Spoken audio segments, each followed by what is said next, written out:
and apparently that's been taken seriously. For example, now it is wrong, and it's illegal to issue death threats. Yeah. But I can see why, because he's an egotistical, sanctimonious, arrogant, biased, lazy journalist who doesn't do any proper research, and doesn't do what he's not a professional journalist, which is to provide an objective view of the news. He's just opinionated. And he's basically a visual version of James O'Brien. But what we need to understand is maybe this coronavirus nonsense has been given birth to by the power of social media to form a global narrative. I mean, I've stopped posting on Twitter because there is no point. It's useless. It just gives insufficient people a platform on which to vent and be aggressive without any accountability. Very negative. I find Twitter now very... I haven't used Twitter or Facebook in a long time. No, it's pointless unless you can make something viral. Yeah. But hang on, Andy. The other thing, as in addition to the global narrative, is the fact that I'm pretty sure that social media is one of the main reasons why depression has risen in the last 20 years from fifth commonest cause of illness and death to commonest. Because, of course, social media has been on the rise in the last 20 years. And the bottom line is that you have the disease of comparison and aspiration. And also you have the fact that social media is there to keep us online as much as we can by giving us little dopamine hits. And that's pleasure, because dopamine is the neurotransmitter of pleasure. Theo, the more dopamine you seek, the less serotonin you get. And so by the seeking of pleasure leads to depression and anxiety. Can I ask a question on this? A very interesting point. Is what you've just said, the people that are venting on social media, Twitter, Facebook, whatever it would be, we're talking about those negative, aggressive comments, is that mainly due to them trying to compensate as well, because they have not much control in their lives, not a very interesting life? Correct. Remember, you said that 90% of people have a job that they have to do. If you put all that together, suddenly you've got an outlet that you can just vent your frustrations on. I've never made it. I'm not happy within my own skin. Correct. So here we go. And now, due to the COVID restrictions, which is like bottling up a lot of vipers in a jar. But here's the other problem. What I've noticed is that when people who are reasonable and logical make a post, they remain quite professionally reasonable and logical. So, for instance, on Twitter, if I post about corona and I simply talk about the statistics and the facts, there are literally trolls who will start swearing at you. And my standard response is something along the lines of, I can see that you've been brainwashed by fear and got lost down the rabbit hole of cognitive dissonance. And I leave it at that. And some of them will go, right, okay. I have to go look that up. Well, if you just tell me the facts, then I might be able to, and back them up, I might be able to listen. Have an informed opinion. Instead of being opinionated. Yes. Called being ignorant. So they don't know what to say, basically. But it's the same when you see people being interviewed. If you see a person who tells you the truth about corona and the fact it's that the response has been a complete farce and wrong and destructive, they remain cold, they're calm and logical. Apart from Ivor Cummins, who's just completely frustrated now because he's a data analyst and he just can't understand how people can be so stupid. But the people who are pro-corona are just full of hot air and go, well, people are dying, we have to do something. It's they fall back on platitudes. Can I mention something on this point? I listened to a podcast called, I don't know if you listened to it, Andy, called Newscast. It's by a few what I call reasonably professional reporters who are very often on BBC, but the good ones. And they put together this podcast, and it was called Brexitcast, and then they brought it back to Newscast. And the first time, and I thought, hallelujah, I was thinking of actually both of you, the first time on a very, 100,000 people listen to this podcast. They were interviewing a doctor who is somebody who works or is affiliated with SAGE, but one of the subcommittees, whatever. And he very calmly, was a very calm, collected, rationalized interview with somebody who's intelligent, using facts. And this doctor's words were along the lines of, kind of long story short, he said, well, this is the only epidemic or disease or a virus, that we have enacted lockdown to it. So this is the only disease, forget Ebola, SARS, and so on. This is the only time in our history, in our modern history, that we've actually, enacted or put lockdown as a way of controlling a virus or an epidemic. And he turned around and said, his words, we didn't do that for the flu, we didn't do that for SARS, we didn't do that for Ebola. He says, what happens in 5 or 10 years' time if we have another epidemic or whatever level? Yeah, and it's classified by the WHO as an epidemic. Here we go. So then suddenly, we all shut our doors again. I said, is this a way to react to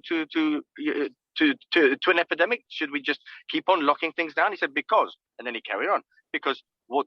And it took a year for me to hear this. Because what about people dying of the causes of lockdown and generally other diseases like cancer, liver, heart disease, heart failure, depression, so on? Those are not counted. So if you don't actually, so should we lock down for them as well? Yeah, where does this stop? But he said it in a very rational, calm way. He'd say, is this the way? Is this our default position now? And that scares me, because going back to that discussion offline of when you were saying it as well, I had a police car sort of parallel to me, for about 3 miles. And the first time, and I was born in this country more or less 50 years ago, it's the first time, and I was saying to myself, you felt like a fugitive, didn't and you? I was saying to myself, I am now paranoid. I am now driving my car that I have the right to have. I've worked for it. It's my little bit of freedom that I've got left. I've got a printed letter in the car, because obviously I've come for a consultation today. And here I am getting really a little bit nervous because I've got a police car next to me. God bless them. Let's make a positive out of this, that he didn't stop me. He wasn't being silly about it, because A, they don't have the manpower. B, I don't think the police force really want to do it. And C, the police force in this country actually, I still think, quite decent, especially compared to other police forces in Europe. You did hear a few bars of Midnight Express in the background for a while. I was thinking, this could be where I have to get my letter out to prove that I'm allowed to travel 7 or 8 miles. And I'm thinking, guys, has it come to this? Is it really? I know what you mean. Finished yet? And it's not finished yet. You'd have told me a year ago that we'd still be in this situation in terms of lockdown 1 year later, when we were told by the Prime Minister of our country and his very close entourage, we will not have another lockdown. Okay, guys, just quickly, because we've only got 5 minutes left. And we did say we were going to talk about Harry and Meghan, so maybe we can draw a line under that and move on to that one. Well, there's been all sorts of discussion as to whether they've done what they've done is correct, whether they've been treated fairly. Why are people so angry? And there's a very simple reason. Well, can you just elaborate? Are people angry towards the royal family, or are they angry towards Harry and Meghan? They're angry against Harry and Meghan, and in specific Meghan Markle, because obviously she's come in, or they see it as such. She's influencing Harry. She's come in and influenced Harry and removed a loved member of the royal family, because it was only 2 or 3 years ago that Harry was the second most popular royal behind the Queen. And of course now he's what people see him having done is gone with Meghan and basically sticking their thumb up to the entire British population. I think the Queen, for me, it's disrespectful. I'll say very quickly, Andy. For me, it's disrespectful. I've always been a royalist, and for me, you've got the Queen who's trying to bring the family into the 21st century, which is not an easy task because it is a very traditional, old-fashioned royal family. But at the same time, you've got somebody like Harry who's using, again, social media to actually make a point when he could actually phone his granny up and say, look, I don't think it's going to happen. We're not going to come back to you, but, can we keep this between us? No, he goes on social media and parades it out there. And for me, it's a huge disrespect to the Queen who's trying to hold it together but be in a very professional, very dignified way. And they clearly are the polar opposite of that. And I think it's a disrespect to her. Yeah. But surely these are two young people in love. Yeah. There's a couple of things that you should probably, I mean, I'd be interested to know what Harry's psyche is actually like, because this is a boy who's grown up, probably questioning whether Prince Charles was actually his real father or was it Captain James Hewitt. And, because the people who make comparisons, are, in terms of how they look, in terms of hair color, in terms of so many things. So he probably, maybe there's a point where he never really saw himself as a member of the royal family, or there could be other reasons. Now, I think Meghan, to be honest, and I think I was probably taken back by as many people that she came across as quite nice, but she is quite the toxic individual. She's like a daughter-in-law you never wish you would never have. But they've made so many allowances. I mean, even the royal wedding, it was, her family wasn't there. She was taken up the aisle by Prince Charles. They spun it so much to accommodate her, and even to the point when she was the Duchess. I think she was being rude. She was rude to staff. Which is what we talked about authority again, which right at the beginning, and it loops on that. She was paid a couple of $100,000 to act in as a second bit actress, and suddenly she now sees $200,000 and now sees $25 million and thinks, Well, you see, it's a very simple situation. I think really. She's money driven. It's a really, really simple situation, and the facts of these. She is a foreigner, okay, who comes to the UK and marries number 4 to the throne, and thinks that 2, 5, 6. He's number 6. Is it 6 to the throne? Okay, well, fair enough.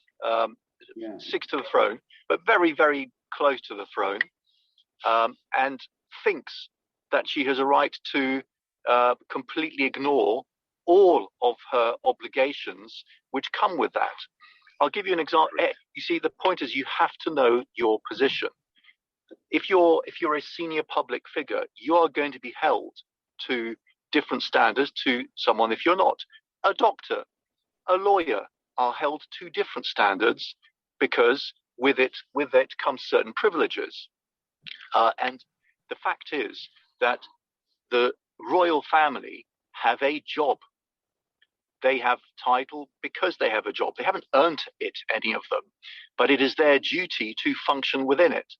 And to think that you can come to one of the most established royal families in the world, and to say, well, actually, I'm not bothered with any of this. I have a right to enjoy myself and whatever else I want to do and profit from this. I'm not following the rules or protocol. It's the absolute. Let's go back to arrogance again. That's why I said in the beginning it's disrespectful. Guys, I've got to be conscious of time here because we are running out. So because we don't want to leave this on an open loop. So basically, duty, professionalism. The Queen understood that. And there are certain things you will lose if you marry into the royal family. You do not have a right to maintain your full personal and emotional life. Yeah. You choose and to I think do that. Thank you. And one thing we've probably got to consider right now, it's actually very almost convenient or coincidence that all these scathing attacks and this media attention is coming just before they go on the Oprah show. So I think what we're going to do is we're going to which has already been filmed, by the way. It's already been filmed. Probably. And we're going to leave it there. And once we've all seen the Oprah show, we can address this question again. Comment for next time. Okay. Sure. Thanks very much for listening. Thank you. Thank you, Andy. Thank you, Alexi. Thanks for listening, everyone. Thank you, Theo. Bye-bye. Have a good day.